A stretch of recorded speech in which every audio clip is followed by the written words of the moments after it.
Burnout can take you out of action completely, and it can take months or even years to get better. Let's find out how to avoid it.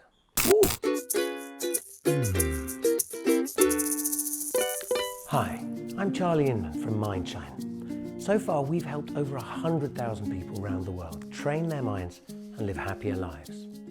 If you haven't already seen our video on how to spot the signs of burnout, check it out here. If you have, you'll be wanting to know how to avoid it. Here we go. Act fast. If burnout happens, you could be out of action for months, even years. So as soon as you start to see the signs, it's time to start the preventative measures. Burnout happens when we aren't allowing ourselves time to recover. We can't be on all the time and stretch ourselves forever. Something's got to give. The most important thing you can do is learn to regulate your nervous system.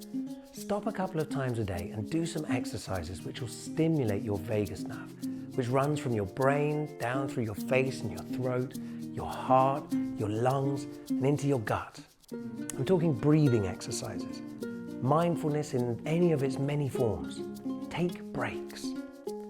The root of burnout is too much work stress, so you can make a big difference on your workload by employing smart productivity strategies to make the most of your time. You can find loads of free ideas in the app. Plan your day backwards, the Pomodoro technique, and delegate. If you can move some responsibility from yourself to someone else, then do it. One of the most powerful positive forces in your work is a sense of purpose. Can you find some way in which your work gives you purpose? You don't have to be Mother Teresa, but is there a reason that you get up and do your job that isn't just to get paid? Can you find meaning in it? If not, maybe you can shape your role, move into an area you'll find more purpose in. It'll make a massive difference to how you feel about your work. Two of the biggest causes of burnout are feeling alienated and feeling like our work life isn't fair.